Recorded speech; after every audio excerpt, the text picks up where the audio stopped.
Mister বিশ্বাস already বাজার থেকে চলে এসেছেন। আজকে তাড়াতাড়ি বাজার করে চলে এসেছেন, আর সঙ্গে সঙ্গে এটাও বলে দিয়েছেন বেশি কিছু রান্না করতে হবে না, কম রান্না।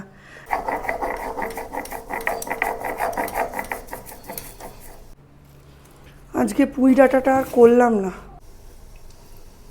এই পোস্তটা বাটার সময় যদি লঙ্কা দিয়ে বাটতে পারা যায় বা অল্প একটু নুন দিয়ে, খুব ভালো হয়। কেটে কুটে সব জোগাড় টোগাড় করে নিয়েছি।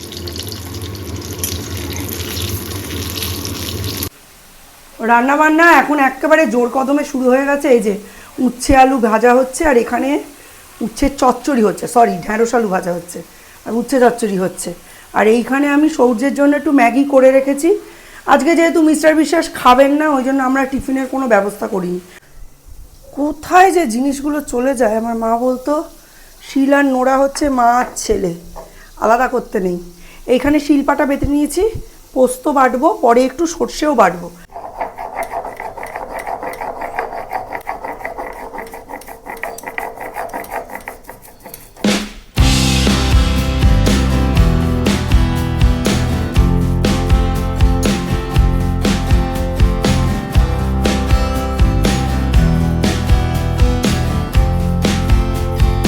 ঘেমে নিয়ে একেবারে দুর্দান্ত অবস্থা। এখন এই রান্নাঘরের টেম্পারেচার মাপলে দেখা যাবে 50 ডিগ্রির ওপরে। এখন লাস্ট দুটো পদ হচ্ছে, জামা কাপড় দেখো পুরো ভিজে লাট হয়ে গেছে। কথা বলার অবধি ক্ষমতা নেই, কিন্তু শেষ তো করতেই হবে। তো রান্নাঘরে এখন হচ্ছে পটল চিংড়ি। চিংড়িটা এতটাই অল্প একবেলাই হবে। মাছ ওই জন্য করতেই হলো। এত গরম, সৌর্যকে বললাম ম্যাগি খাবি না রুটি বেগুন ভাজা খাবে। আমি বেগুন ভাজা কেটেছি, বলছি আমি ম্যাগি খাবো। ম্যাগি দিলাম, 60% খেলো, 40% খেলো না। এবার ওকে গ্লুকন-ডি খাওয়াবো। আর রান্নাঘরে এত গরম, দরদর করে ওপর থেকে নিচ অবধি খালি জল পড়ছে। ভিতর দিয়ে পিছন দিয়ে সামনে দিয়ে যা পড়ছে সে তো আলাদা। মানে এমন অবস্থা, কোনো ছেলেকে ঢুকিয়ে দিলে না হিট স্ট্রোক সানস্ট্রোক হয়ে মরে যেত। কিন্তু কোনো দিন কোনো হাউসওয়াইফকে শুনবে না হিট স্ট্রোক সানস্ট্রোক হয়ে মারা গেছে। কারণ বাড়ির সকলের খাবার তৈরি করতে হবে। তো এই সময় রাঁধতে যদি কোনো হাউসওয়াইফ হিট স্ট্রোক সানস্ট্রোক হয়ে মরে যায়, বাড়ির লোকগুলো না খেতে পেয়ে মরে যাবে। এই ভয়েই কোনো বউয়ের আর হিট স্ট্রোক সানস্ট্রোক হয় না। তাদের মরারও সময় নেই, মরারও ফুরসত নেই। আর রবিবারে তো এমনি রান্নাবান্নার চাপ। মিস্টার বিশ্বাস এখন সৌর্যকে নিয়ে দুটো ঘর পরিষ্কার করছেন, ঝাড়াঝুড়ি করছেন, এই সমস্ত করছেন। আমি দেখে এলাম, আমি আর বেরোচ্ছি না। মানে এখান দিয়ে এত হিট বেরোচ্ছে, এই দরজাটা কন্টিনিউয়াস বন্ধ করে রাখতে হচ্ছে। আর এই দিকে জানলাটা খুললে, মানে যেটা এই যে এই জানলাটা খুললে হু হু করে হাওয়া ঢুকছে এই জঙ্গল থেকে। রান্নাঘরে মানে ওভেনের ফ্লেম বেঁকে যাচ্ছে। কি জ্বালা বলো তো। মুখের সামনে নেমন্তন্ন কার্ড বিরিয়ানি পড়ে আছে, তোমার পেট খারাপ। একটা দাও, গরমকালে দুটো ম্যাঙ্গো, একটা বাটি দাও। বাটি কি বাটি দেবো বলো? বাটি কি কি আছে? রাবড়ি আছে, টু ইন ওয়ান। ওই 2 in 1 দাও। কটা? একটা। 15 টাকাটা দেবো না 10 টাকাটা দেবো? দাও না, যা হোক। কাঠি আরেকটা দাও, দ্বীপে রেখে দিও ওটা।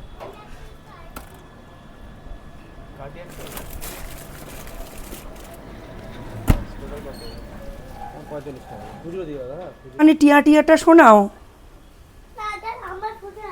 টিয়া টিয়া টিয়া ওচ্ছে পাড়া থাকে তেরা চোখে টাকা টিয়া নরকে পড়া থাকে।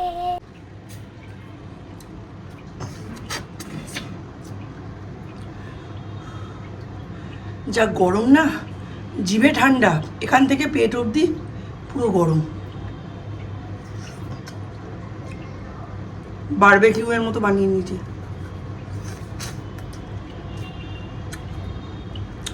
খাওয়ার থেকে বেশি মনে হচ্ছে মুখে ঘষি, ভালো লাগছে না। এই সময় বেরোনোর কথা ছিল না, বাট হট করেই বেরোনোটা হয়ে গেল। অ্যাকচুয়ালি অনেক দিন ধরেই গলা পারপাস দেখাতে যাব ভাবছিলাম। আর নৈহাটিতে অভিক দাসের কথা অনেকেই বলেছে, স্পেশালি দেবস্মিতা, অনামিকা, এরা অনেক দিনই বলছে জিনিয়াদি একটু দেখিয়ে নাও অভিক দাসকে। আজকে সুপ্রিয়কে ফোন করেছি, তো সুপ্রিয় হট করে বলছে জিনিয়াদি একটু ধরো, আমার এখানে বসে না, মানে বিরজাতে বসে না, আমি তোমায় একটু ব্যবস্থা করে দিই, আজকেই বসে মনে হয়, একটু তাড়াতাড়ি করতে হবে তোমায়। তো আজকে সকাল থেকেই তো দেখেছো তাড়াহুড়ো করে রান্না কমপ্লিট। তো আমি ভাবলাম দেখি জিজ্ঞেস করে, তারপরে ও নিজেই ব্যবস্থা করে দিল অরূপ মুখার্জিকে বলে, আরোগ্য ফার্মেসিতে বসে সকালবেলা 12:30 থেকে। আমায় বলছে তাড়াতাড়ি করে বেরো, গিয়ে বলবে অরূপ মুখার্জি নাম লিখিয়ে দিয়েছে। যাবে আরোগ্য?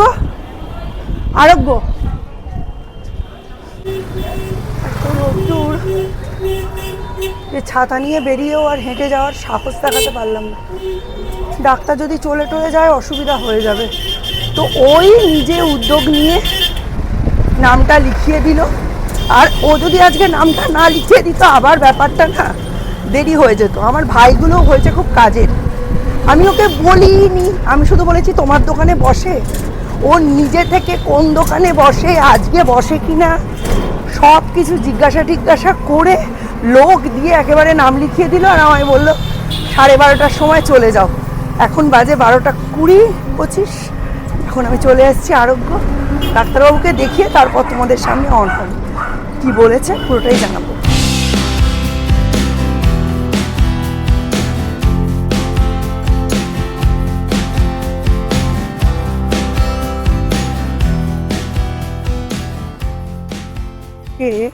ডাক্তার দেখিয়ে টেনশানে চোখ মুখ বন্ধ হয়ে যায়, দুঃখে কি হলো এসব ভেবে, দুশ্চিন্তায়। ডক্টর অভিক দাসকে দেখানোর পরে আমার হাসি মুখ থেকে যাচ্ছেই না। বলছি চলো, এখন 3-4 জন আমার দিকে হা করে তাকিয়ে আছে, ওই জন্য এখন বলতে পারছি না, ক্যামেরাটা অফ করি, ওদিকে খুলি, গিয়ে তারপর বলছি। ডাক্তারবাবুর কাছে গেছি, ডাক্তারবাবুর কাছে গিয়ে আমাকে বেশি কথা, কি সুন্দর ফ্লেম ভাইনটা, বেশি কথা বলতেই হলো না, ডাক্তারবাবু সবই জানে। আমাকে বলছে ছোটোটার পেছনে অত চেঁচালে গলাটা তো খারাপ হবেই, ছোটোটার পড়াশুনোর দায়িত্ব তো পুরো তোমার ওপরই। আমি তো কি কেস? বলছে বড়টা তো বেশ ভালোই নম্বর পায়, ছোটোটাও তো ভালো নম্বর পায়, তাহলে তো এত চেঁচানোর কোনো প্রয়োজন নেই, গলাটা তো ফ্যারিঞ্জাইটিস সব বাদিয়ে বসে আছো। আচ্ছা হ্যাঁ, সে তো চেঁচানো একটু হয়ই। বলো বড়টা তো তুখোর নম্বর পায়, তো 1 সপ্তাহ পরে রেজাল্ট, তাই তো? জি হ্যাঁ। ছোটোটাকে তো মাথার স্ল্যাপে দিয়েছো। আমি তো ডাক্তার বলে কি, তো বুঝতে পারছি না কেস। তখন মানে কথাবার্তা বলতে যা বুঝলাম, সম্ভবত উনি মানে ফেসবুক বা হোয়াটসঅ্যাপে বলছি, ফেসবুক বা ইউটিউবে আমার সমস্ত ভিডিও দেখেন, উনি পুরোটাই জানেন, ওনাকে কিছু বলারই কথা না। বলছেন একদম গার্গেল করবে না, এইটা আমার সব থেকে পছন্দ হয়েছে। বিশ্বাস করো, আমি গার্গেল করতে পারি না, ওই জন্য আমার সমস্ত ডাক্তারের কাছে, ইএনটিদের কাছে যেতে আমার ভয় লাগে। কি কম বয়সী ডাক্তার, তো বাচ্চা ছেলে, মানে বহুত ছোট, সে যাই হোক, বলছে একদম গার্গেল করবে না, এটা আমার খুব পছন্দ হয়েছে। বললো ভাপ নেবে, আর সিংহাসন বলে একটা আসন হয়, দেখিয়ে দিলেন, এই আসনটা করবে। আর একটা ব্যাপার, বাচ্চাদের পেছনে এত চেঁচাবে না, যতটা পারবে চুপ করে থাকার চেষ্টা করবে। আমি জানি তোমার প্রফেশন দুটোই হচ্ছে ব্লগিং, সুতরাং কথা একটু কম বলার চেষ্টা করবে, যেটুকু দরকার সেইটুকুই, এছাড়া নয়। ভাপ নেবে গরম জলের। আর হচ্ছে আরেকটা জিনিস আমি নোটিশ করেছি, সেটা হচ্ছে তুমি খুব না খেয়ে থাকবে না, এখানে বোঝাই যাচ্ছে। টেস্ট করে দেখলেন, অনেক কিছু সব ঢুকিয়ে মানে কম্পিউটারাইজড তো এখন সব কিছুই, কিছু একটা জেল ফেল লাগিয়ে গলার ভেতর দেখে ছবি তুলে বললেন অ্যাসিড রিফ্ল্যাক্স হচ্ছে, মানে থেকে স্টমাক থেকে অ্যাসিডটা ওপরের দিকে উঠে সেটা বাকযন্ত্রের ক্ষতি করছে, ল্যারিংসের ক্ষতি করছে, টনসিলের ক্ষতি করছে। বললো নির্দিষ্ট সময় অন্তর খাবে, ওবেসিটি কমানো যায়, কিন্তু এইটা কোনো সমস্যাই নয়। তোমার যেটা নিয়ে তুমি 3.5 বছর ভুগছো, এটা কোনো সমস্যাই নয়। একটু লাইফস্টাইল মডিফিকেশান করলেই এই জিনিসটা সারিয়ে দেওয়া সম্ভব। তাহলে তুমি কি করবে? তুমি ভাপ নেবে প্রত্যেক দিন করে, আর সিংহাসন করবে, দেখতে খারাপ লাগবে, এই ব্যাপার মাথাটা এরকম নিচু করবে, জিভটা বার করে যতটা পারবে হাঁ করবে এইভাবে। আর হচ্ছে যে ওষুধগুলো দিয়েছি খাবে, আর কথা যথাসম্ভব কম বলবে। আর এদিকে আমাকে দেখো কথা বলার জন্য ভেতরের রাস্তা দিয়ে এলাম, বড় রাস্তা দিয়ে এলাম না। দেখো যার যেটা পেশা, এখন যদি যারা কাজের মানুষ, হাউস হেল্পার, তাদের বলা হয় তোমরা রোদে ঘুরবে না, বাড়িতে বসে থাকবে, তারা কি করতে পারবে? ব্যাপারটা এরম। ব্লগিং আমার প্যাশন, আমার প্রফেশন, এই পারপাস কথাগুলো তো বলতেই হবে, বাট বাকি কথা বলবো না। মিস্টার বিশ্বাসের সঙ্গে এমনিও কথা বললে ঝগড়া হয়, তো বলবো না। তবে এত বড় একজন ডাক্তার আমার ব্লগ দেখে, আমার না খুব ভালো লেগেছে, সত্যি বলছি। আমার মানে কান অবধি, আমার মুখটা যদি আরেকটু বড় হতো না, কান অবধি হাসি পৌঁছে যেত, আমি খুব হ্যাপি।